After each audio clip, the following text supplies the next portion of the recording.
எல்லாருக்கும் வணக்கம். இன்னைக்கு நாங்கள் குறள் 76 பார்க்க போறோம். அது இந்த குறள் சொல்றேன். உற்றாரும் பெற்றாரும் ஓவார் உரையொழிப்ப பற்றாரு மற்றார் பலம் என்று சொல்லப்படுகிறது. இதுக்கு உற்றார் என்றதுக்கு விளக்கம் என்ன சொல்லினமெண்டா, நான் அந்த சொற்பொருள் விளக்கத்தை கடைசியில சொல்றேன். அப்ப இங்க உற்றார் என்றதுக்கு முந்திய அதிகாரத்தில் நாம் பார்த்தபடி எல்லா பற்றினையும் அறவே விடுத்து யான் எனது என்ன நினைப்பு சிறிதுமின்றி எச்செயலையும் தன் செயலாக உணராது திருவருட் செயலாக உணர்ந்து அத்திருவருளிடத்தில் அடங்கி நிற்கப் பெறும் நிலையே சுத்த துரியம் என்னும் அருள்நிலை ஆகும். அப்ப இங்க அருள்நிலை நாங்க கடந்த குறள்ல எல்லாம் பார்த்து நாங்க போன அதிகாரத்துல இதெல்லாம் அப்ப எல்லாத்தையும் ஞாபகப்படுத்தினாத்தான் இங்க போக போக விளங்கும். அப்ப முந்தின அதிகாரத்திலேயே அவியல் சொல்லிட்டினா. அப்ப யான் எனது என்ன நினைப்பு சிறிதும் ஒரு சிறு துளி கூடி இருக்கக்கூடாது. அந்த நினைப்பு சிறிதும் இல்லாமல் எச்செயலையும் எந்த செயலையும் தன் செயலாக உணராமல் எல்லாமே திருவருள்ளான். ஒரு சின்ன செயல் என்றாலும் இதை நான் செய்தேன் என்ற அந்த நினைப்பு வரக்கூடாது. எல்லாமே சிவன் செயல் திருவருள் என்று நினைக்க வேணும். அப்படி உணர்ந்து அத்திருவருளிடத்தில் அடங்கி நிற்க வேணும். அப்படி உணர்ந்து திருவருடத்தை அடங்கி நிற்கிற நிலைதான் சுத்த துரியம். நாங்க கடந்த வகுப்புல பார்த்து நாங்கள் என்னென்ன நிலைகள் எப்படி எப்படி என்று கேட்டல், சிந்தித்தல், தெளிதல், நிட்டகூடலோட கனவு நனவு என்றெல்லாம் பார்த்து நாங்க என்ன மாதிரி அதைத்தான் நீங்க சொல்ற அந்த நிலைதான் சுத்த துரியம் என்னும் அருள் நிலை ஆகும் என்று சொல்லப்படுது. இங்கு ஒரு கேள்வியை எழுப்பலாம்.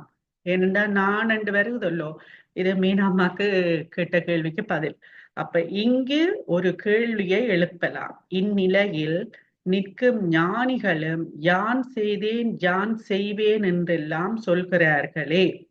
அப்ப ஞானிகள் இங்க ஏனென்றா இங்க முதல் என்ன சொன்னது, நான் என்ற சிறிது கூடி வரக்கூடாது. அந்த தன்வினைப்பு நான் செய்தேன் என்னது எந்த ஒரு நினைப்பும் வரக்கூடாது.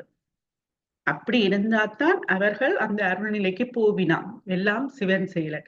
அப்ப இங்கே ஒரு கேள்வி வருது என்னண்டா, ஞானிகள் நான் செய்தேன் நான் செய்வேன் என்று சொல்லி நின்றானே, அதுக்கு ஒரு கதை மூலம் விளங்கப்படுத்தினோம் என்னன்னு பார்ப்போம். இங்கு ஒரு கேள்வியை எழுப்பலாம். இந்நிலையில் நிற்கும் ஞானிகளும் யான் செய்தேன் யான் செய்வேன் என்றெல்லாம் சொல்கிறார்களே. எனவே அவர்களுக்கும் நான் என்ற முனைப்பு இருக்கத்தானே செய்கிறது. அப்ப அவர்களுக்கும் நான் என்ற முனைப்பு இருக்கத்தானே செய்கிறது. இதற்கு சான்றாக பின்வரும் நிகழ்ச்சி ஒன்றை காட்டலாம். அப்ப இதற்கு ஒரு சான்றாக எடுத்துக்காட்டு சொல்ல போயிடும். உதாரணம் சான்றாக பின்வரும் நிகழ்ச்சி ஒன்றை எடுத்து காட்டலாம். எதற்கு? அந்த ஞானிகள் நாங்க கேள்வி வருதல்லோ, ஞானிகளின் சொல்லி நான் செய்தேன் நான் செய்வேன் என்று சொல்ற அதுக்குத்தான் இந்த கதை. பாண்டி மாதேவியாரும் அமைச்சர் குலச்சிறையாரும், அந்த கதை நாங்க நாயன்மார்கள்ல வரும். பாண்டிமா தேவியாரும் அமைச்சர் குலச்சிறையாரும் ஞான சம்பந்த பெருமானின் திருவடிகளில் வீழ்ந்து வணங்கி தமது உயிரையும் மன்னவன் உயிரை உய்விக்கும்படி வேண்டுகிறார்கள். இதெல்லாம் நாங்கள் புராணத்துல படிச்ச நாங்க ஞாபகம் இருக்குமென்னு நினைக்கிறேன். இனி சூரியகலாமம் எடுக்கிற இதுலயும் வரும். அப்ப பார்க்கலாம். அப்ப பாண்டி மாதேவியும் அமைச்சர் குலச்சிறையாரும் வேண்டியினம் தங்கட உயிரையும் மன்னன்ற உயிரையும் காத்து கொள்ளும்படி யார்கிட்ட? ஞான சம்பந்தர்கிட்ட கேட்கினான். அவர்களை நோக்கி பிள்ளையார் என்றது ஞான சம்பந்தர், நீங்கள் சிறிதும் அஞ்ச வேண்டா. மெய்யுணர்விலா அம்மணர்களை யாவரும் காண வாதில் வென்று பாண்டியனை திருநீறு அணியும்படி செய்வேன் என்றார். அப்ப ஞான சம்பந்தர் என்ன சொல்ற அறிவியல் கேட்கணுமல்லோ, தங்களையும் தங்களோட உயிரையும் மன்னன்ற உயிரையும் காக்க சொல்லி. அப்ப அவரை சொல்றார், நீங்கள் சிறிதும் அஞ்ச வேண்டாம், நீங்க இது கொஞ்சம் கூடி பயப்பட வேண்டாம். மெய்யுணர்வில்லா அமணர்களை, மெய்யுணர்வே இல்லாத அமணர்களை. இப்ப நாங்க ஞான சம்பந்தத்தை இதுல அனல்வாதம் புனல்வாதம் என்றெல்லாம் அவற்றை வரலாறுல. அப்ப அமணர்களை யாவரும், அவர் சமணர்களோட பௌத்தர்களோடு எல்லாம் வாதில வென்றவர்கள் இந்த நாயன்மார்கள். அப்ப அமணர்களை யாவரும் காண எல்லாரும் பார்க்க வாதில வென்று என்றா டிபேட் வைப்பினம். அப்ப பட்டிமன்றம் இருக்கு, அப்படி எல்லாரும் சூழ இவியல் வாதில வெல்லுவினம், போட்டி நடக்கம். வென்று பாண்டியனை திருநீறு அணியும்படி செய்வேன் என்ற.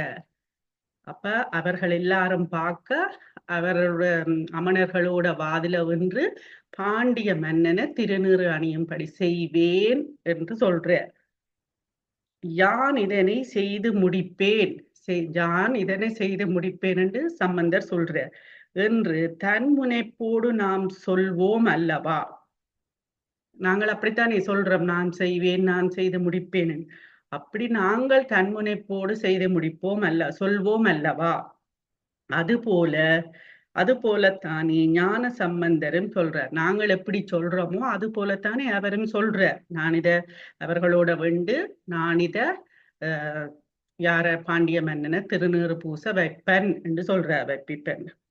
அப்ப நமக்கும் அவருக்கும் என்ன வேறுபாடு இருக்கிறது என்று கேட்கலாம். அப்ப அவரும் அப்படித்தானே சொல்றார், நான் செய்வேன், நான் செய்து முடிப்பேன், வாதில வெல்லுவேன் என்றா. அப்ப எங்களுக்கும் அவருக்கும் என்ன வேறுபாடு என்ன? இங்க சொன்னதில் ஒரு சிறிதும் நான் என்ற நினைப்பு இருக்கக்கூடாது.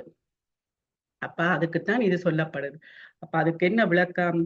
சாதி குலம் பிறப்பென்னும் தடஞ்சுழியில் தடுமாறி நிற்கும் நம்மவர் நிலை எங்கே? அப்ப எங்கட நிலை எப்படி இருக்குதாம்? சாதி பாப்பம், குலம் பார்க்கிறோம், பிறப்பு, இந்த இதுகளுக்குள்ள நாங்கள் இந்த தடம் சுழியில எப்படி இருப்போம் அதுக்குள்ள போனா, அது போல நாங்கள் நிக்கிற நிலை எங்கு, எங்கட நிலை எங்க, அவர் ஒரு ஞானி, அவற்ற நிலை எங்கை என்று கேட்கினான். ஞானத்தின் திருவுருவாய் புலியும் ஞான சம்பந்த பெருமானின் நிலை எங்கே? அப்ப அவர் ஞானத்தின் திருவுருவாய் விளங்கு ஞான சம்பந்த நிலை எங்க, நாங்கள் இப்படி சாதி குலம் பிறப்பு என்ற சுழியில சிக்கப்பட்டிருக்கிற எங்கட நிலை எங்கே என்ற கேள்வி கேட்படு. அவரது நிலையை உணராமல் கேட்கின்ற கேள்வி இது. அப்ப அவற்ற நிலையை உணராமல் நாங்க கேட்கின்ற கேள்விதான் இது என்று சொல்லப்படுது. ஏனென்றால் ஞானிகளும் இப்படித்தானே சொல்லினோம், ஆனா அவர்கள் அந்த பாயிண்ட் ஆஃப் வியூல சொல்லல. அதுக்குத்தான் இந்த ரெண்டு வேறுபாட்டையும் பிரிச்சு காட்டியிருக்கு. ஞானிகளது புறத்தோற்றம் உலகத்தாரது தோற்றத்தோடு ஒத்து தோன்றினாலும் உண்மையில் அவ்வாறு இல்லை என்பதை உணர்தல் வேண்டும். அப்ப நான் பழமையா சொல்றேன், நான் எப்படி ஞானிகள் எங்களை போலேயே சாப்பிடுவினாம் உடுப்பினாம் எல்லாம் செய்யும், ஆனா அவர்களின் தோற்றம் அப்படி இருந்தாலும் அவர் உலகத்தோட ஒன்றி இருக்க மாட்டினான். அப்ப அதைத்தான் இங்கே சொல்லுது, ஞானிகளது புறத்தோற்றம் உலகத்தாரது தோற்றத்தோடு ஒத்து தோன்றினாலும், ஒரே மாதிரி இருக்கணும், அவைகளும் சாப்பிடினா நாங்களும் சாப்பிடுறோம், அவைகளும் தூங்கி அப்படி இருந்தாலும் உண்மையில் அவ்வாறு இல்லை என்பதை உணர்தல் வேண்டும். உண்மையில அவ்வாறு இல்லை என்பதை உணர்தல் வேண்டும். அதுக்கும் எங்களுக்கு அந்த பக்குவம் பெற வேணும். உலகத்தார் போல அவர்களும் யான் செய்தேன் யான் செய்வேன் என சொல் வழக்கு பற்றி கூறுவார் ஆயினும் அவர் உணர்வெல்லாம் சிவன் செய்ததென்றே உணர்ந்திருக்கும். அப்ப அந்த ஞானிகளும் நான் செய்தேன் நான் செய்வேன் என்று எங்களை போல சொன்னாலும் அவர்களின் உணர்வு அவர்கள் அவற்ற உணர்வு எல்லாம் சிவன் என்ற நிலையில தான் அவர்கள் அந்த உணர்வோடு தான் இருப்பார்கள் என்று சொல்லப்படும். ஆனா நாங்கள் எங்கட உணர்வு வேற, ஞானிகள் என்ற உணர்வு வேற. ஆனா சொல்ல வச்சு நாங்கள் அதை பின்பற்ற முடியாது. ஞான சம்பந்தர் தாம் சொல்லியவாறே சமணரை வாதில் வென்று பாண்டியனுக்கு திருநீறு அளித்தருளினார். அப்ப ஞான சம்பந்தருக்கு கொடுத்த வாக்க நிறைவேற்றி பாண்டிய மன்னனுக்கும் விபூதி கொடுத்து பூச வச்சுட்டார். சிவபெருமானது திருநெறி எங்கும் திகழச் செய்தார். சிவபெருமான திருநெறிய எல்லா இடத்திலும் திகழ பரவச் செய்தார். இச்செயலை எல்லாம் அவர் தாம் செய்ததாக நினையாது இறைவனது செயலாகவே உணர்ந்து நின்றார். அப்ப இதெல்லாம் தான் செய்தேன்னு நினைக்காம இதெல்லாம் சிவன் தான் செய்விச்சேண்டு அந்த உணர்வோடு அவர் இருக்கிறார். ஆனா நாங்கள் எங்களை யாரும் புகழ்ந்து பாராட்டினாலே அதுல ஒரு 5 நிமிஷம் சந்தோஷத்தை பேசினாலும் அதுல இதண்டிடும். ஆனா அவையல் அந்த நிலையில இல்ல. உன்னையன்றி வேறொரு உணர்வும் இல்லேன். அப்ப அவர் சொல்றார், உன்னையன்றி வேறொரு உணர்வும் இல்லேன். உயிர்கள் உய்யும் வண்ணம் நீ திருக்கூத்து இயற்றுவதை இடையறாது நினைப்பதே நியமமாகும். அப்ப உயிர்கள் உய்யும் வண்ணம் அவர் திருக்கூத்து நாங்க பார்த்துனாங்க தானே உண்மை விளக்கத்துல. அப்ப உயிர்கள் உய்யும் வண்ணம் நீ திருக்கூத்து வேண்டா அவற்றை நடனம் திருக்கூத்து இயற்றுவதை இடையறாது நினைப்பதே நியமம் ஆகும். இதை எப்பவுமே நான் நெச்சு கொண்டிருக்கிறதான் என்னுடைய நியமம் ஆகும் என்று அவர் அருளி செய்த அருள்மொழிகள் ஆழ்ந்து உணர்தற்கு உரியவை. இப்ப நாங்கள வேண்ட தேவாரங்கள் திருவாசங்கள் இதுகளை படிக்கதான் எங்களுக்கு இன்னும் இதோட ஒப்பு நோக்கிக்க கூட புரிதலா இருக்கும்.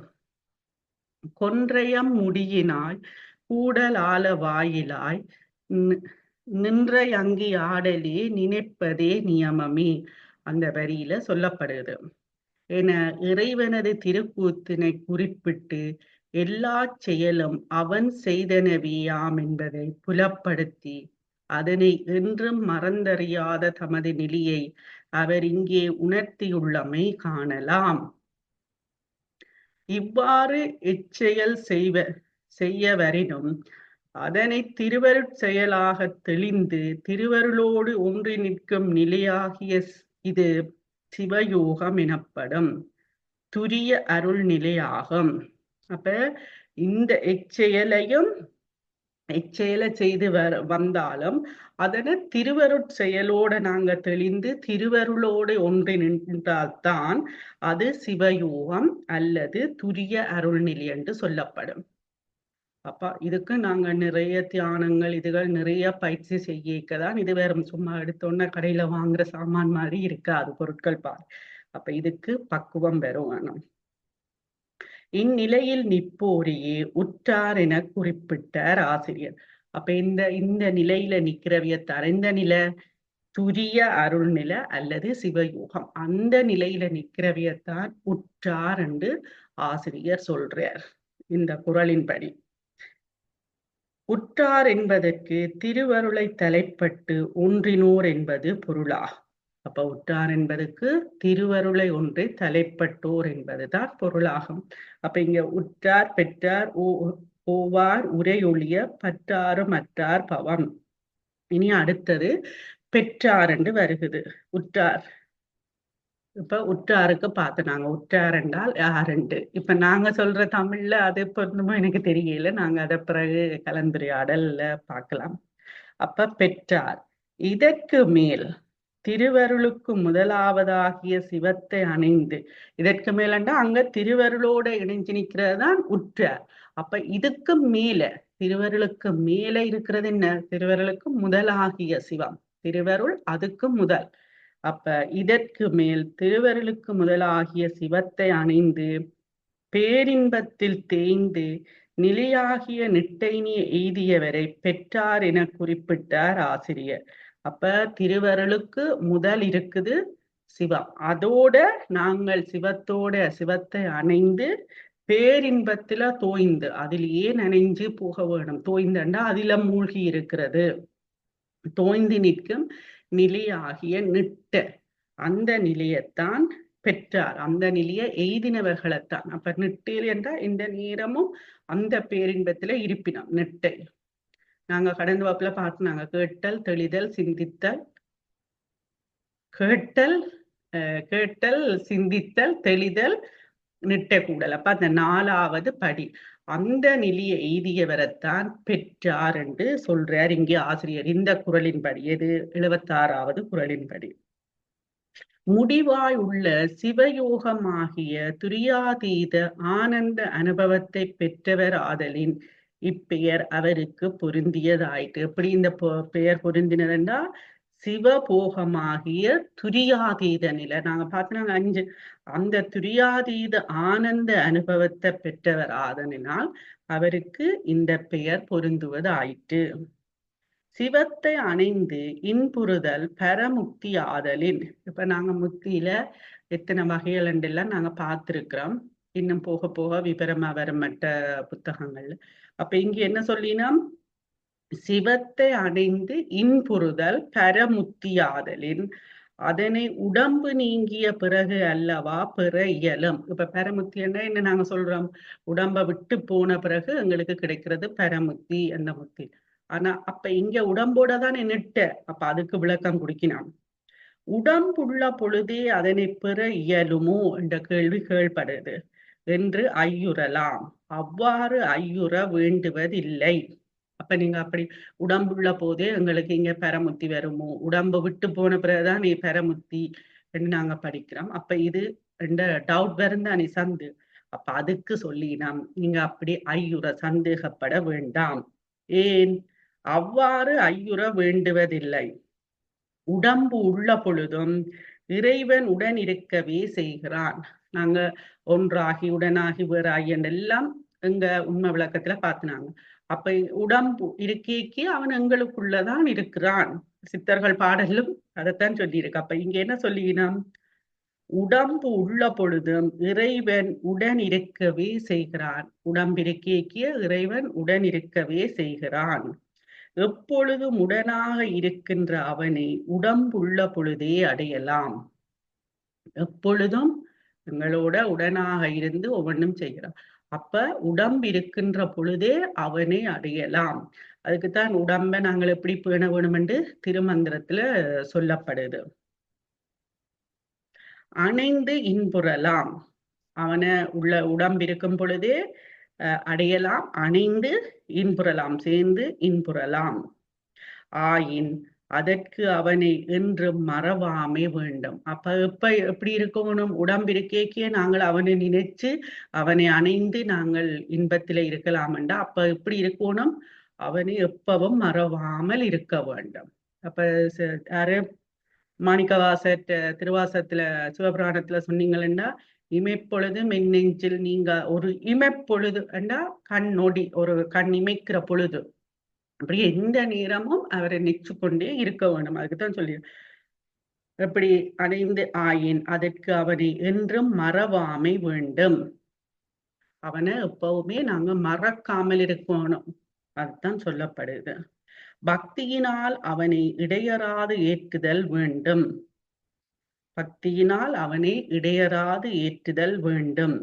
மறவாமையும் பக்தியினால் ஏத்துதலும் ஆகியவற்றை இடையறாது செய்து வருபவர் இவ்வுடம்பு உள்ள பொழுதே சிவத்தை அணைந்து இன்புறுவர் என்பதில் சிறிதும் ஐயமில்லை. அப்ப நாங்க இப்ப உடம்பிருக்கேக்கே பக்தியாலையும், பக்தி அண்டு சும்மா பக்தி இல்லை, அவ சொல்ற பக்திக்கும் நாங்க போய் எப்ப வேணி ஒரு மனத்தியாலும் அந்த பக்தி இல்லை, இடையறாத அந்த பக்தியாலையும் அவனை மறவாது இருக்கும் போது அவனை நாங்கள் அடையலாம். மறக்கவும் கூட எந்த நேரமும் சிவ சிந்தனையிலேயே இருக்க வேண்டும். அப்படி இருந்தால் சிவத்தை அணைந்து இன்புறுவர் என்பதில் சந்தேகம் இல்லை. அப்ப உடம்பிருக்கேக்கே நாங்க பெறமுத்தி, அதான் ஜீவன் முத்தி என்றும் சொல்றவர். சிவத்தை அணைந்து அவனை நீங்காதிருப்பது நிருவிகற்ப நிட்டை என்று சொல்லப்படும். அப்ப நிட்டையில 2 வகை இருக்குது. இங்க சொல்றது நிருவிகற்ப நிட்டை. சிவத்தை அணைந்து அவனை நீங்காது நிற்பது நிருவிகற்ப நிட்டை. அப்ப சிவத்தை அணைந்தன்னா சேர்ந்து அவனை நீங்காமல் இருக்கிறது நிருவிகற்ப நிட்டை என்று சொல்லப்படும். நிட்டை என்று சொன்னாலே அது நிருவிகற்ப நிட்டையை குறிப்பதாகும். அப்ப நிட்டை என்று நாங்க சொன்னால் அது நிருவிகற்ப நிட்டை. நிட்டையில 2 வகை, சர்விகப்பம் நிர்விகற்பம், இங்கால மற்றது வருது. அப்ப சும்மா நிட்டை என்று சொன்னாலே அது நிர்விகப்பம். இப்ப பழம் என்று சொன்னால் அது வாழைப்பழத்தை கதலிப்பழத்தை குறிக்கும் இது சொல்லி நம்ம அது மாதிரி மலர் என்று சொன்னா பூ என்று சொன்னா தாமரை என்று எல்லாம் சொல்லப்படுகிறது. அப்ப அத மாதிரிதான் இருகம். நிட்டி என்று சொன்னால் நிர்விகற்ப நிட்டை. அதை போலதான் இருகம். அது அந்த பழமும் பூவும் சரியோண்டத்தை பாருங்க. பிறகு இனி நிட்டை கூடியவர் அந்த நிலையினின்றும் நீங்கி உலக நினைவுற்று உலகத்தாரோடு பொருந்தி நிற்பது சர்விகற்ப நிட்டை எனப்படும். அப்ப நிர்விகற்ப நிட்டை என்ன, சிவத்தை அணைந்து சிவத்தோடு அணைந்து அவர்ல இருந்து நீங்காம நிக்கிறதா நிர்விகற்ப நிட்டை. இங்க சர்விகற்ப நிட்டை என்ன சொல்லுது, நிட்டை கூடியவர் அந்த நிலையில நின்று நீங்கி உலக நினைவிட்டு உலகத்தாரோடு பொருந்தி நிற்கிறார். நெட்டையில இருந்து பிறகு அதிலிருந்து நின்று அந்த நிலையில நின்று நீங்கி உலக நினைவுற்று உலகத்தாரோடு கூடி நிற்கிறது சர்விகற்ப நிட்டை என்று சொல்லப்படும். இப்ப நாங்க தியானம் செய்து போட்டு தியான நிலையில இருப்போம், பிறகு ஊர் கதை கதைப்போம், இல்லாட்டிக்கு ஏதாவது மற்ற வேலை பற்றி கதைக்கிற அந்த இது மாதிரி ஒரு உதாரணத்துக்கு சொன்னேன் நான், அந்த வேறுபாட்டுக்கு சொன்னேன் நான். அப்ப இதுதான் சர்விகற்ப நிட்டை. இவ்வாறு சிவபோகமாகிய நிட்டை நின்று மீள்வோர் சிவயோகமாகிய அருள் நிலையில் நிட்டலன்றி அதற்கு கீழே வரார்.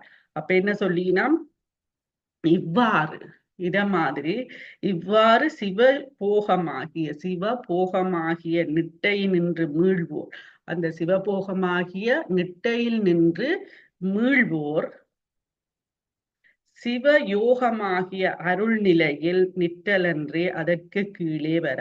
அதுக்கு கீழே வரமாட்டினம். சிவபோகமாகிய நிட்டையில் நின்று மீள்வோர் சிவயோகமாகிய, அங்க போகம் இங்க யோகம். அப்ப சிவயோகமாகிய அருள் நிலையில் நிட்டலன்றி அதற்கு கீழே வரார், அதுக்கு கீழே வரமாட்டினம். நால்வர் பெருமக்களும் மற்றுள்ள நாயன்மார்களும் சர்விகற்ப நிட்டையில் இருந்தவர்களே ஆவர். அப்ப சர்விகற்ப நிட்டையில இருந்தவர்கள் இந்த யாரு நால்வர் பெருமக்கள் என்றது சமயகுரவரை சொல்லுது என்றுதான் நினைக்கிறேன்.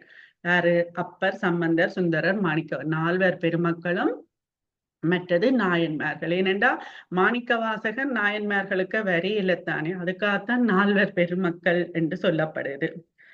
அப்ப இவியல் சர்விகப்ப நிட்டையில இருந்தவர்கள். அதாவது உலக வாழ்வில் உள்ள பொழுதே திருவருள் அழுந்தி நின்றவர் ஆவர். அப்ப இவர்கள் உலக வாழ்வில இருந்து கொண்டே திருவருள்ல அழுந்தி நின்றவர்கள் என்று சொல்லப்படுகிறது. அடுத்தது பற்றார். இப்ப நாங்கள் உற்றார், பெற்றார், பற்றார், ஆர் பற்றார் என்றதை பார்ப்போம்.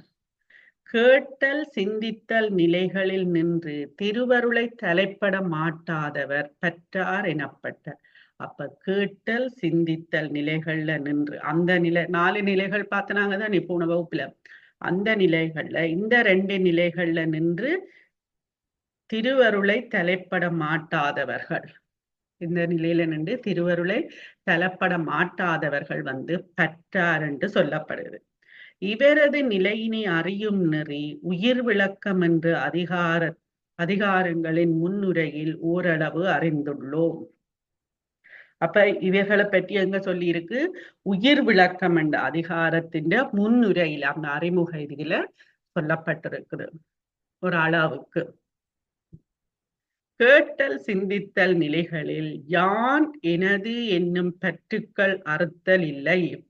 அப்ப கேட்டல், இப்ப நாங்கள் கேட்டல் சிந்தித்தல் நிலைகள்ல இருந்தா யான் எனது என்னும் பற்றுக்கள் அறுத்தல் இல்லை, அங்க இருக்குது. எந்த நிலையில? கேட்டல் சிந்தித்தல் நிலைகள்ல யான் எனது கண்டது இருக்குது, அங்கே அந்த பற்று அறுப்படவில்லை. அவை முற்றாக நீங்குவது தெளிதல் என்ற நிலையிலேதான். அப்ப அது எப்ப முற்றாக நீங்குது? எது? யான் எனது எப்ப முற்றாக நீங்குது? தெளிதல் என்ற நிலையில. கேட்டல் சிந்தித்தல்ல இது முற்றாக நீங்காது, தெளிதல்ல தான் இது முற்றாக நீங்குது.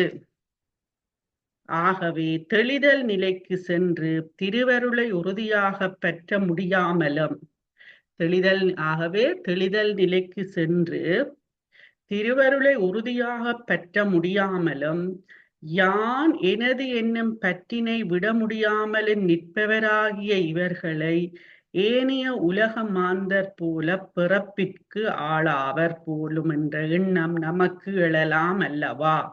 அதனை நீக்குகிறார் ஆசிரியர். என்ன சொல்லினாம்?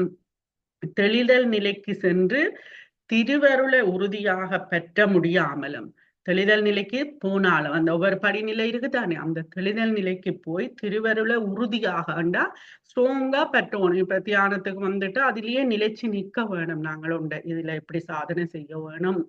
அப்ப அதில உறுதியாக பெற்ற முடியாதவர்கள் இதுல திருவருளை உறுதியாக பெற்ற முடியாமலும் யான் எனது பற்றினை விட முடியாமலும் நிற்பவராகிய இவர்களை யான் எனது என்ற பற்றையும் விட முடியாத இவர்களை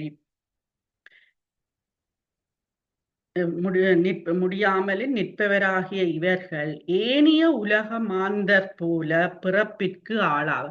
அப்ப இப்படியானவர்கள் ஏனிய உலக மாந்தர் எங்களை போல ஏனிய உலக மாந்தர்கள் நாங்கள் எல்லாம் திரும்ப திரும்ப பிறகத்தானே போறோம். எத்தனையோ பிறப்பு எடுத்தும் இருக்கும், இன்னும் எத்தனை பிறப்புன்னு எங்களுக்கு தெரியும். அப்படி திரும்ப உலக மாந்தர் போல பிறப்பிற்கு ஆளாவர் போலும் என்ற எண்ணம் நமக்கு எழலாம் அல்லவா. அவைகள் அப்படி நீங்காட்டிக்கு அதுக்கு விளக்கம் கொடுக்கிறார் ஆசிரியர். அதனை நீக்குகிறார். அந்த எண்ணம் வந்தால் அதனை நீக்குகிறார் ஆசிரியர். எப்படி? உலக வாழ்வில் உழலும் நமக்கும் சிற்சில சமயம் ஞான வேட்கை எளிதல் உண்டு. உலக வாழ்வில இருந்தாலும் சில பேர் சொல்லிடுமே, இந்த ஞானம் பிறந்துட்டு தோண்டி கோயிலுக்கு போற, இல்ல இன்றைக்கு விரதம் இருக்காண்டு எல்லாம் கேப்பினம், இல்லாட்டிக்கு சைவ சித்தாந்த வகுப்புக்கு போறேன்டா என்ன ஞானம். அது போலதான் என்ன சொல்லப்படுது, உலக வாழ்வில் உழலும் நமக்கும், நாங்கள் இந்த உலக வாழ்வில தான் உழண்டு கொண்டிருக்கோம். அப்ப நமக்கும் சிற்சில சமயம் ஞான வேட்கை எளிதல் உண்டு. அந்த புண்ணிய பலனால இடைக்கடி எங்களுக்கு அந்த ஞான வேட்கை வரும். பிறகு அங்க மற்ற இது வரைக்குள்ள அது போயிடும். ஞான வேட்கை எளிதல் உண்டு. சிறந்த சித்தாந்த சொற்பொழிவுகளை கேட்கும் போது, சிறந்த சித்தாந்த சொற்பொழிவுகளை கேட்கும் பொழுது இவ்வளவு அருமையான கருத்துக்கள் சித்தாந்த நூல்களில் உள்ளனவா. அந்த சொற்பொழிவுகளை கேட்க இப்படி அருமையான கருத்தெல்லாம் இந்த சித்தாந்த நூல்கள்ல இருக்குதோ என்று கேப்பினான். உள்ளனவா, இவற்றையெல்லாம் தெரிந்து கொள்ளாமல் காலத்தை வீணாக்கி விட்டோமே. இதெல்லாம் இவ்வளவு அருமையான கருத்துக்கள் இந்த நூல்ல, எந்த நூல்? சைவ சித்தாந்த நூல்ல இருக்குதோ, சித்தாந்த நூல்கள்ல இருக்குதா? இதெல்லாத்தையும் நான் அறிஞ்சு கொள்ளாம காலத்தை வீணாக்கிட்டனே. இனிமேலாவது சிவஞான போதத்தை படிக்க வேண்டும் என்ற ஆர்வம் மேலோங்கி எழும். எப்ப? இடைக்கிட எங்களுக்கு ஞானம் பிறக்குள்ள இப்படி யோசிப்போம், இப்படி எங்களுக்கு ஞானம் பிறக்கும் என்று சொல்லப்படுது. சித்தாந்த கருத்துக்கள்ல இவ்வளவு இருக்குதோ, இனியாவது சிவஞான போதத்தை படிக்க வேணும் என்ற ஆர்வம் எங்களுக்கு மேலோங்கி வரும். அப்படி சொல்லி சில பேர் சொல்லி நான் கடைசி காலத்துல சொல்ற வியாக்கம் சுடல ஞானம் வந்துட்டு ஒன்றெல்லாம் சொல்லிவிடும், எனக்கு தெரியல. ஆனால் அந்த ஆர்வம் வீடு வரையில் தான். அந்த ஆர்வம் எல்லாம் வீடு ஏன்னா பிரசங்கம் கேட்கத்தானே போய் நம்ம இன்னொரு இடத்த கோயில்லையோ இல்ல ஒரு கலாச்சாரம் எங்கேயோ ஒரு மண்டபத்திலயோ எங்கேயோ, அப்ப அது அங்க கேட்க அந்த ஞானம் பிறக்கும். பிறகு என்ன செய்வேன், நம்ம வீட்டை வந்த உடனே பார்ப்போம். வீட்டுக்கு புகுந்து விட்டால், வீட்டிற்குள் புகுந்து விட்டால் குடும்ப எண்ணங்கள் மனதுக்குள் குடி புகுந்து விடும். அது அங்க கேட்கதான் அங்க இப்படியான எண்ணம் பெறும். பிறகு வீட்டுக்குள்ள புகுந்துட்டால் குடும்ப எண்ணங்கள் புகுந்துவிடும் மனதில். ஞான வேட்கை வந்த சுவடு தெரியாமல் போய்விடும். அப்ப அங்க ஞான வேட்கை வந்ததானே, இதை போய் படிக்கணும் இதன்னு. பிறகு இங்க வந்த உடனே அது மறைஞ்சிடும். அப்ப வந்த சுவடு தெரியாமல் போய்விடும். இது ஞான வேட்கை. இதற்கு ஓர் உவமை சொல்லலாம். இதற்கும் ஒரு உவமை சொல்லினோம். எப்படி? இரவில் உறக்கத்தின் போது இடையிடையே சிறிது விழிப்பு உண்டாகும். இப்ப நித்திர புள்ளிக்கு இடைக்கிட விழிப்பு உண்டாகும். சில நொடிகள் தான் அந்த விழிப்பு இருக்கும். சில நொடிகள் தான் அந்த விழிப்பு, அந்த முழிப்பு இருக்கும். பிறகு மறுபடியும் கண்மூடி உறக்கத்தில் ஆழ்ந்து விடுவோம். பிறகும் என்ன? கண்மூடி உறக்கத்திலே ஆழ்ந்து விடுவோம். அந்த சிறு நேர விழிப்பை போலத்தான் நமக்கு ஏற்படுகிற ஞான வேட்கையும் நிலைத்தலின்றி விரைவில் நீங்குகிறது. எப்படி? அந்த சிறிது நேரம் தூக்கத்துல சிறிது நேரம் விழிப்போம், அது பிறகு போகணும். அது போலத்தான் எங்களுக்கு ஞான வேட்கையும் இடைக்கிட வந்து எட்டி பார்க்கும், பிறகு போவிடும். அந்த நித்திரையில எப்படி விழிப்பு வருதோ அது போல என்று உவமை சொல்றார். நமக்கு ஏற்படுகிற ஞான வேட்கையும் நிலைத்தலின்றி விரைவில் நீங்கிவிடும். நிலைக்காத டப்பண்டு போயிடும்.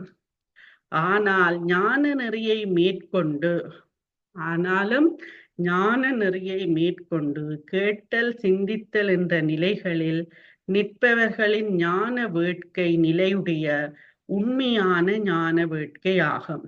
ஆனாலும் ஞான வேட்கைய ஞான நெறிய மேற்கொண்டு அந்த கேட்டல் சிந்தித்தல் என்ற நிலைகளில் நிற்பவர்களின் ஞான வேட்கை நிலையுடைய உண்மையான ஞான வேட்கை ஆகும். அதுல கேட்டு சிந்திக்கணும். இதைத்தான் நான் நெடுகலும் சொல்றேன். கேட்டுட்டு சிந்திக்க சிந்திக்கத்தான். அப்ப சும்மா ஞானம் வேண்டும்டா கடையில அப்படி வாங்கி காசை கொடுத்து வாங்குறீங்க. எங்களுக்குள்ளே அது வர வேணும். ஆதலால் சக்தினி பாதம் வாய்க்கப் பெற்ற அவர்களின் இப்பொழுது பற்றார் அவர்கள். அப்ப சத்தினி பாதம் நாங்க படிச்ச நாங்களே இருவினியொப்பு மலபெரிப்பாகம் சத்தினி பாதம். சத்தினி பாதத்திலும் 4 நிலைகள் எல்லாம் பார்க்கணும். அப்ப சத்தினிவாதம் வாய்க்கப் பெற்ற அவர்கள் இப்பொழுது பற்றார் என்ற நிலையில் நின்றாலும், இப்ப சத்தினி பாதம் வாய்க்கப் பெற்றவர்கள்லாம் பற்றார் என்ற நிலையில் இப்பொழுது நின்றாலும் ஞான வேட்கையில் தீவிரம் கொண்டு தெளிதல் முதலிய மேல்நிலைகளை படிப்படியே அடைந்து, அப்ப இப்ப அந்த நிலையில நின்றாலும் ஞான வேட்கையில் தீவிரம் கொண்டு தெளிதல் முதலிய மேல்நிலைகளை படிப்படியே அடைந்து பிறவி அறம் நிலையை பெறுவார்கள் என்பது உறுதி. அது பற்றியே பற்றாரும் அற்றார் பவம் என்றார் நம் ஆசிரியர். அப்ப இந்த கேட்டல் தெளிதல் அதுல நின்று பிறகு அடுத்தபடி சத்தினி பார்த்து இந்த தீவிரத்துக்கு போய் தெளிதல்ல நின்று நாங்க இப்படி படிப்படியா இருந்தாலும் எங்களுக்கு பிறவி அறந்திடும் என்று இந்த குறள்ல ஆசிரியர் சொல்லி பற்றாரம் அற்றார் பவம் என்ற கருத்துக்கு இந்த இதுல சொல்லி இருக்கிறார். இப்ப நாங்கள் அந்த சொற்பொருள் விளக்கத்தை பார்க்கலாம். உற்றாரும் என்றா தெளிதல் என்ற நிலையில் சென்று திருவருளில் பொருந்தி அதனோடு ஒன்றாய் நின்றவரும் உற்றார் என்றது. பெற்றாரமண்டா அதன் மேலுள்ள நிட்டை கூடுதலாகிய முடிந்த நிலையை எய்தி பேரின்பத்தில் அழுந்தினவரும்.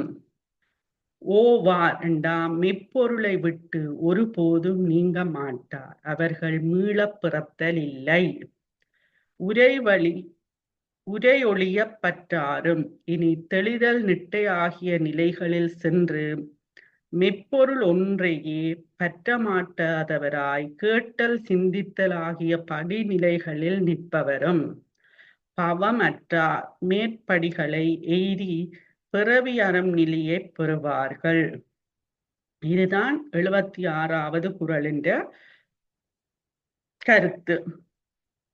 இப்ப நாங்க அடுத்த 77வது குறளையும் பார்க்கலாம். 77வது குறள் என்னென்றா, பேயொன்றும் தன்மை பிறக்கம் அளவு மினி நீ ஒன்றும் செய்யாது நில். அப்ப திருப்பி சொல்றேன். பேயொன்றும் தன்மை பிறக்கும் அளவும் மினி நீ ஒன்றும் செய்யாது நில். அப்ப என்ன சொல்லப்படுதுண்டா இங்க அதுக்கு விளக்கம் செய்யாமை செய்தல். செய்யாமை செய்தல் என்ற என்னென்று பார்ப்போம். செய்யும் செயல் எதுவும் சிவனால் அன்றி நிகழ்வதில்லை. நாங்க செய்கிற செயல் எதுவும் சிவனால இல்லாமல் எங்களால எதுவும் நிகழ்வதில்லை. அதுதான் சிவனால் அன்றி நிகழ்வதில்லை என்றால் அன்றி என்றால் அவனாலதான் எல்லாமே நிகழ்கிறது. அவனன்றி ஓரணுவும் அசையாது என்று சொல்லுவினோம். அத மாத்தா எந்த இப்ப நான் பாவப்படுக்கிறேன், நீங்க கேட்டுக்கொண்டிருக்கிற என்ன செய்து கொண்டிருக்கிறீங்க, எல்லாமே சிவனுடைய செயல்தான்.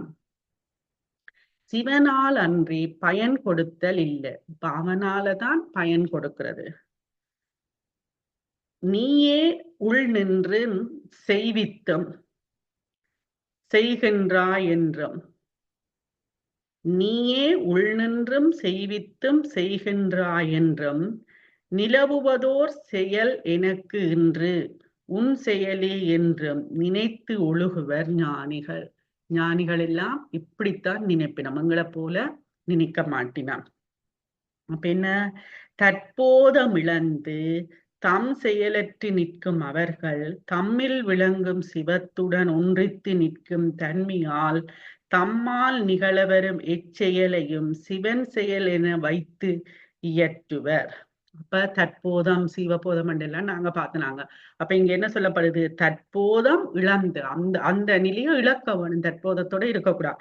அப்ப தற்போதம் இழந்து தம் செயலற்று நிற்கும் அவர்கள், இந்த செயலும் தம் செயல் இல்லாம அவர் நிற்கிறவர்கள் எல்லாம் சிவத்துடன் ஒன்றித்து நிற்கும் தன்மையால் தம்மால் நிகழவரும் இச்செயலையும் சிவன் செயல் என வைத்து இயற்றுவர். அப்ப எந்த செயலையும் தாங்கள் செய்தாலும் எல்லாமே சிவன் செயல் என்றுதான் அவர்கள் எடுப்பினம். யாரு? ஞானிகள். ஆதலால் அச்செயலால் அவர்களுக்கு புண்ணியமோ பாவமோ விளைதல் இல்லை. அப்ப அவர்கள் என்ன செயல் செய்தாலும் அவர்களுக்கு அங்க புண்ணியமோ பாவமோ வராது. ஏனென்றா அவர்கள் நல்லதை செய்தாலும் எல்லாம் சிவன் என்றுதான். அவர்களால கெடுதல் ஏதும் வந்தாலுமே அது எல்லாமே சிவன். அப்ப அவர்களுக்கு அங்க புண்ணியமோ பாவமோ இல்லை. அப்ப நாங்க கர்ம இங்க அந்த கதைக்கு நல்ல விளக்கம் கொடுக்கினோம். பாம்பு கடித்து இறந்த வணிகன் ஒருவனை உயிர் பெற்றெழச் செய்து வணிக கன்னி ஒருத்திக்கு வாழ்வளித்தார் ஞான சம்பந்தர். அப்ப பாம்பு கடிச்சு இறந்த வியாபாரி, வணிகன் என்ற வியாபாரி ஒருவனை உயிர் பெற்றெழச் செய்து அந்த அவற்ற கன்னிக்கு, வணிக கன்னி ஒருத்திக்கு வாழ்வளித்தார் ஞான சம்பந்தர். அப்பூதியடிகளின் மகனை விடம் நீங்கி எழும்பும்படியாக செய்து அப்பெற்றோர்களுக்கு பெருநலம் செய்தார் அப்பர். அப்ப அப்பூதியடிகளின் கதை படிச்சீங்களா தெரியும். அவற்ற மகனை பாம்பு தீண்டிற அந்த நாயன்மார்கள் இதுல படிக்க வரும். அதையும் ஆறு உயிர்ப்பிச்சது அந்த மகனை அப்பர் சுவாமிகள், அப்பூதியடிகளின் மகனை.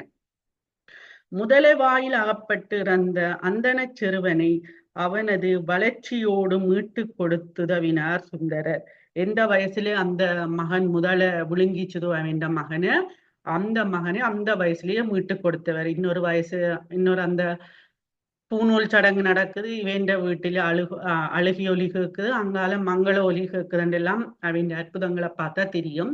அது படிச்சிட்டமோ ஞாபகம் இல்லை. அப்ப அத சுந்தரர் மீட்டு கொடுத்தவர்.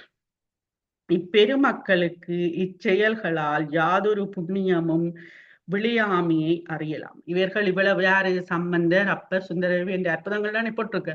அவைகள் என்னத்தை செய்தாலும் அவர்களுக்கு இந்த புண்ணியங்களை, இந்த செயல்களால அவர்களுக்கு எந்த புண்ணியமும் விளையவில்லை என்றா வரவில்லை. தந்தையினது காலை வெட்டிய சண்டேஸ்வரருக்கு. அப்ப சண்டேஸ்வர நாயனற்ற கதை உங்களுக்கு தெரியும். கடைசியா கோயில கைதட்டி கும்பிடுவோம் எண்ணத்துக்கு.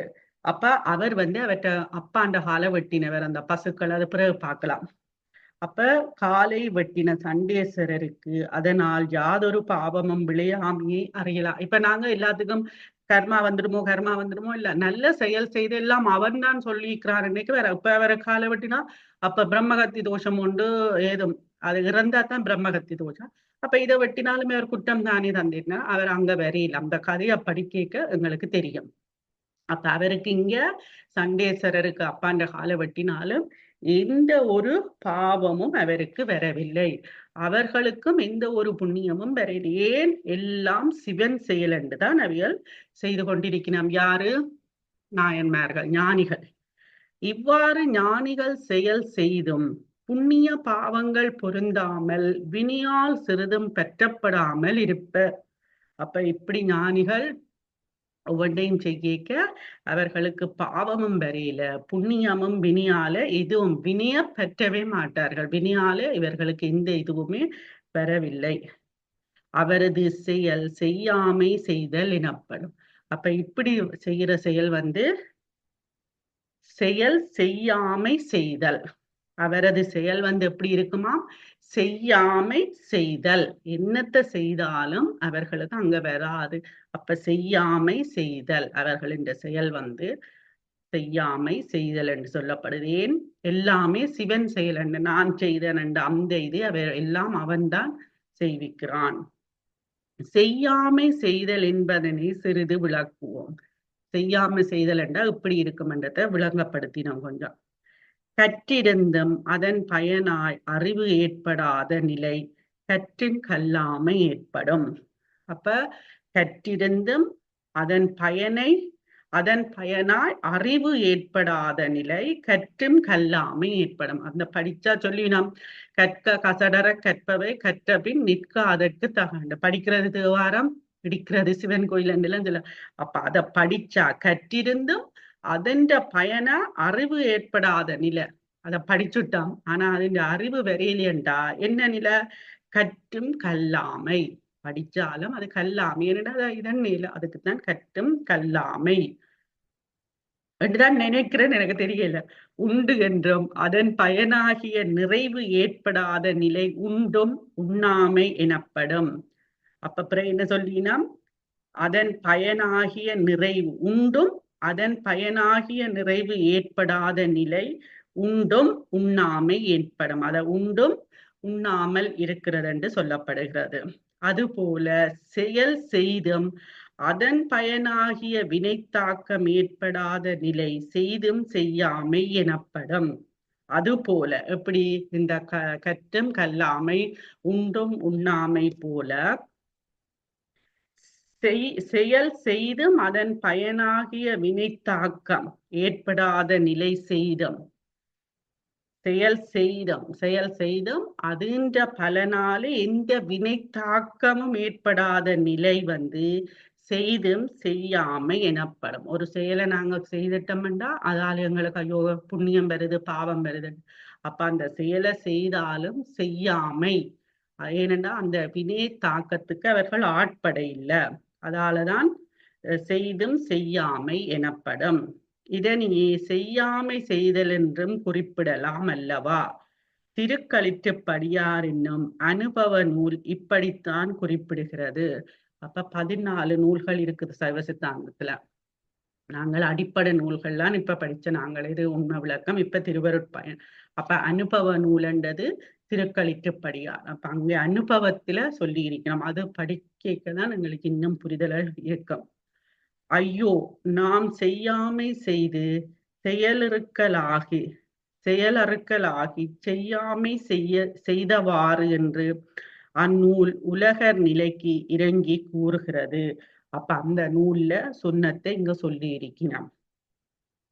எச்செயலையும் தன்னோடு இயைப்பு படுத்தி கொள்ளாது தன் செயல் சிவன் செயலாம்படி சிவனோடு ஒன்றித்து நின்று செய்தலே செய்யாமை செய்தல் ஆகும் என்பது இதனால் நன்கு விளங்கும். அப்ப எந்த செயலையும் தன்னோட செய்து தன்னோடு இயைப்பு படுத்தி கொள்ளாமல், எந்த செயலையும் தன்னோட இயைப்பு படுத்தி கொள்ளாமல் தன் செயல் எல்லாம் சிவன் செயல் என்று சிவனோடு ஒன்றித்து நிற்பலே செய்தலே செய்யாமை செய்தல் ஆகும் என்பது இதனால் நன்கு விளங்கும்.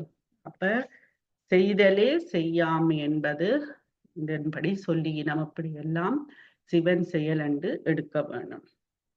அடுத்தது பேய் ஒன்றும் தன்மை. பேய் ஒன்றும் தன்மை ஆகிய உவமையில் வைத்து இந்நிலையை இங்கு விளக்குகிறார் நம் ஆசிரியர். பேய் பிடித்த ஒருவன் தன் உணர்விழந்து நிற்பான். பேய் பிடிச்ச ஒருவனுக்கு எப்படி இருக்கும்? தன்னுடைய நான் யார் என்னன்றது தெரியாம தன் உணர்வு இழந்து நிற்பவன் யாரு? பேய் பிடிச்சவன். அவனுக்கு தன் அறிவும் இல்லை தன் செயலும் இல்லை. அப்ப அவனுக்கு தன் அறிவும் இல்லை தன் செயலும் இல்லை. பேயினுடைய அறிவும் செயலுமே அவன் பால் நிகழ்கின்றன. அப்ப அவனிடம் இருக்கிறதெல்லாம் பேயினுடைய செயல்தான் எல்லாமே. அதுபோல தன் செயல் ஒன்றுமின்றி திருவருளின் வசப்பட்டு நிற்றலே துரியம் என்னும் அருள் நிலையாகும். அப்ப அங்க பேய் பிடிச்சவனுக்கு என்ன நடக்குது? அது பேய் பிடிச்சது. அதுக்கு ஒரு உதாரணம் சொல்லினா, அவனுக்கு பேயின்ற நிலைன்னா அவன் தண்ட நிலை தண்ட உணர்வு எதுவும் இல்லாமல் பேய் வசப்பட்டு நிற்பான். அதுபோலத்தான் தன் செயல் ஒன்றுமின்றி திருவருள் வசப்பட்டு நிற்றலே துரியம் என்னும் அருள் நிலையாகும். அப்ப துரியம் என்னும் அருள் நிலையண்டா தன் வசப்பட்டு நிக்க வேணும். தன் செயலாலே ஒன்றும் இல்லை, எல்லாம் திருவருளின் செயல் என்று வசப்பட்டு நிக்கிறவதான் அந்த துரிய நிலை. எப்படி பேய் பிடிச்சவனுக்கு அவன் தண்ட உணர்வு தண்ட நிலை இல்லாமல் பேயின்ற இதுல ஆட்படுகிறானோ, அது போல நாங்களும் என் செயல் ஒன்றும் இல்லை எல்லாம் திருவருளின் செயல் என்று இருக்கிற நிலை துரியம் என்னும் அருள் நிலை ஆகும். இந்நிலையை அடைய அவாவும் மாணவனை வழிப்படுத்துகிறார் ஆசிரியர். அப்ப இந்த நிலையை அடைய அவாவும் என்ற ஆசைப்படுகிற ஆர்வத்தோட அவாவும் மாணவனை வழிப்படுத்துகிறார் ஆசிரியர். தன் செயல் அறுத்தலே துரியமாகிய அருள் நிலை வருவதற்கு வழியாகும். அப்ப அவர் வழிப்படுத்துறாரு மாணவனை எப்படி? தன் செயல் அறுத்தலே, தன்னுடைய செயலை அறுத்தலே துரியமாகிய அருள். அப்ப எங்கட செயல அறுத்தெல்லாம் துரியமாகிய அருள்நிலைக்கு அருள்நிலை வருவதற்கு வழியாகும். இப்ப நாங்கள் ஒவ்வொரு படிநிலைக்கும் எப்படி போக வேணும் என்று அதை பார்த்து போக வேணும். அருண்நிலையை தலைப்பட்ட பின்னர் துரியாதீத நிலையாகிய இன்புறு நிலையை தலைப்படுதல் எளிது என்பது கருத்தாகும். அப்ப துரியத்துக்கு அடுத்தது துரியாதீதம், அருள்நிலைக்கு அடுத்தது இன்புறு நிலை. அப்ப அடுத்த படிநிலைக்கு எப்படி போறதுன்றத சொல்லி இருக்கிறான். மாணவனுக்கு ஆசிரியர் வழிப்படுத்துகிறார், இப்படி இப்படி போக வேணும் என்று சொல்லி. இதுதான் 77வது குறள் என்ற கருத்து. இவ்வளவு நேரமும் பொறுமையாக இருந்து கேட்ட எல்லோருக்கும் நன்றி.